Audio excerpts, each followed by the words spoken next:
So I'm actually recording this before the very first blog post is even up, but something happened today and I noticed something that made me want to get this recorded while I have a chance, and I'll post this later on with a post that kind of covers this more. It's more fitting. So our new trailer we're going to be getting is an 03 Jayco Eagle Summit Series fifth wheel. We're currently in our 78 Jayco J-Gull travel trailer. It's a bunkhouse series, so it has some space and works real well for us.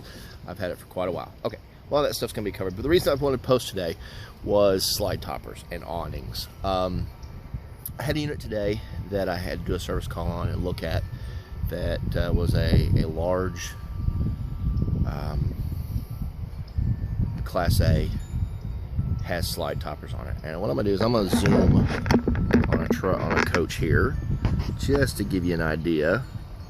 You see the slide toppers there, and it's really hard to see from here, but you got a little billow happening. That's not uncommon. That's going to happen in a slide topper. The issue with a slide topper is that a slide topper doesn't have any rigidity to it. Once you get it installed, you do have anti-billow brackets when it's closed, but when it's installed and open, it's going to have some billow to it. It also, when it rains, is going to collect some rain. That's going to be a concern that you have to shed that water. Most of the manufacturer's recommendations on installations put the brackets and the awning rail, or the fabric rail, at a certain recommended angle. And that typically doesn't give enough that you really get the watershed that you want. And if you go higher, you get more billow in it because you got stretch in it, because where the awning sits is just not quite above it. And if I can do a little diagram, I might add that too. But what I want to show you was awnings today. We've got our old 78 here that I actually installed this awning.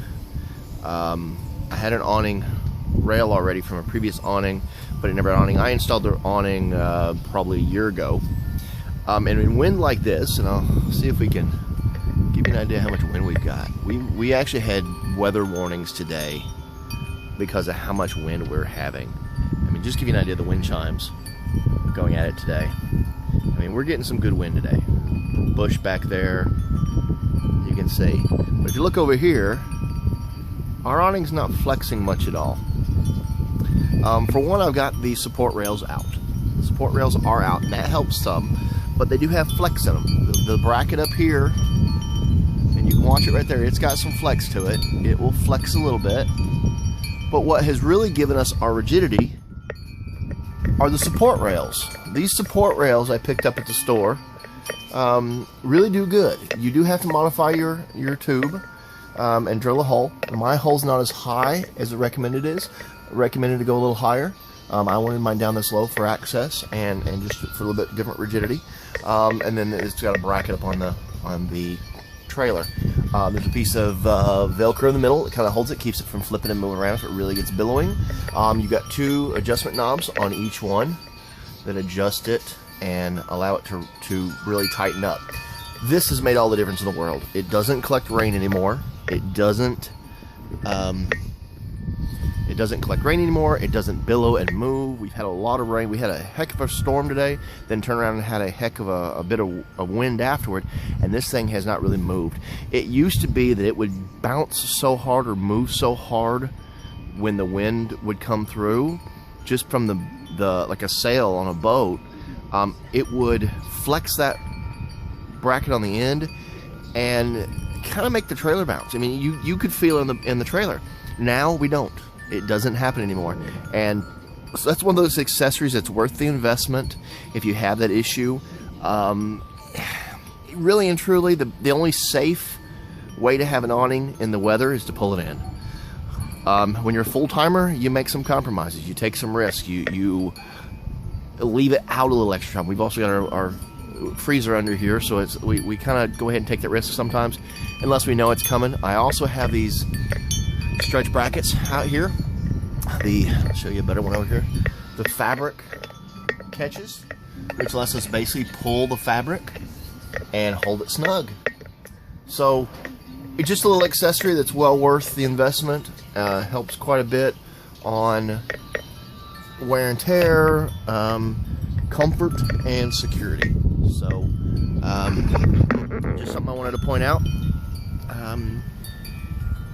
Give you an idea of something we're doing and something that's on the market. Maybe if anybody's got any issues, that'll give them a little insight as what's optional to do. Save you a little stress or potential issues. I've had coaches come in the shops that have had awnings completely ripped off in weather and damages alongside, and you can have it fabric pull and completely rip out of that seam or that fabric rail. This right here ought to give you a little extra security if it's an option for your coach. See you next time.